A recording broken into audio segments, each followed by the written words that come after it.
Let's talk about Project 6, Lesson 29. So we've got our sequences with toothpicks again.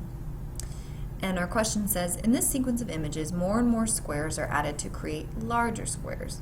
What sequence describes the total number of small squares in each successive picture? So this time they're not asking us to count toothpicks, they're asking us about actual squares. So when they say what sequence describes the total number of small squares in each successive picture, they're asking us to count the number of small squares for the first figure, then the second, then the third, and the fourth. So for example, I can see that there's one square here, so the first number in my sequence is a 1. I can see that there are 1, 2, 3, 4 small squares here, so the second number in my sequence is a 4. So you'll continue, count the total number of small squares in this figure, write your answer, and then you'll count the number of small squares in this figure and write your answer, and that will tell you the first 4 numbers in this sequence. Now, question 2 asks you for the rule for the sequence of total small squares in each large square. Now,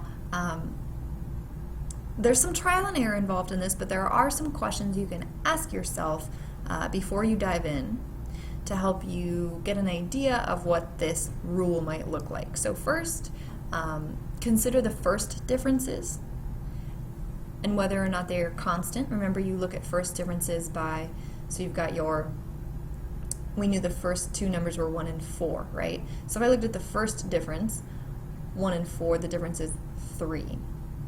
And then I would compare that to the difference between 4 and my next number and the last 2 numbers. And I would see if I get a 3 each time, if that's a constant difference, okay? Now, if you don't get a 3 each time, that means you don't have constant differences, so take second differences. Take the difference between 3 and this number, and this number.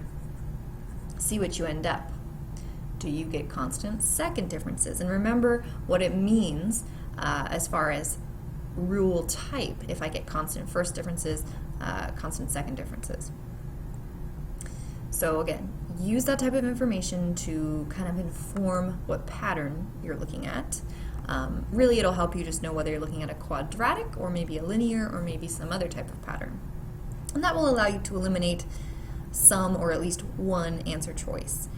Then from what you have left, this is where your intuition kicks in. So there's kind of not a really straightforward way of teaching you how to recognize what a sequence, what a rule for a sequence is going to look like based off the numbers. That's just one of those intuitive things you have to develop by trial and error.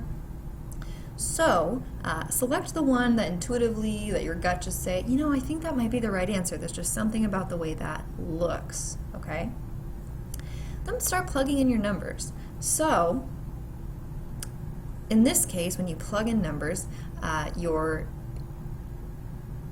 it should kind of mirror for you what we saw. So for example, figure number, we'll call this figure number 1, had 1 square. Figure number 2 looked like this, right? And it had 1, 2, 3, 4 squares. So when I plug in a 1, I should get back a 1. When I plug in a 2, I should get back a 4. When I plug in a 3, I should get back the number of small squares in this picture, and so on, right? So you can double check your answers that way. Again, no real clear way of getting there. It's a matter of investigating on your own, and that's kind of the fun part of these types of problems. Finally, you are asked to describe another sequence. So in this case, we're back to counting toothpicks. So it gives you the figures again, right? So you have this guy, you have the 2 by 2, this guy, and then finally they give you a 4 by 4 picture. And we're told the total number of toothpicks looks like this. So there are 4 total toothpicks in this figure, 12 total toothpicks here, 24 total toothpicks here, 40 total toothpicks there. And I want to know what rule describes the sequence. So use your same measures of investigating as you did before. You know, you can start by taking a look at first differences, see if they're constant, okay? If that doesn't really help you, maybe take a look at second differences, see if they're constant, see if that gives you information. And again, it's a matter of plugging into the options that are given to you. Again, the more you practice, the more you'll start to form this sort of intuitive idea of the way sequences affect the numbers you're dealing with. And I would say, as you, first of all, make sure you're double checking more than one value, okay? So if I plug in if I'm plugging in a number to double check and I get the right number back, that's great, but then double check another number and another number, okay? Because you could just have coincidence happen to make you think you have the right one. So double check a few values.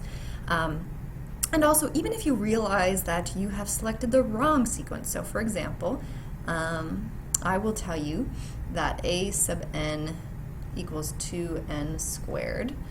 This is not the correct answer, okay? That's not correct. When I plug in 1 for n, I get back, let's see, 1 squared is 1 times 2 is 2. So I get when n equals 1, I'm getting a sub n equals 2.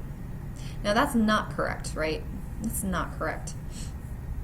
I should just get 1 back, because when I'm looking at my first figure that only has 1 toothpick length, I should be getting back a 1. When I plug in 2, I should be getting back a 4, right?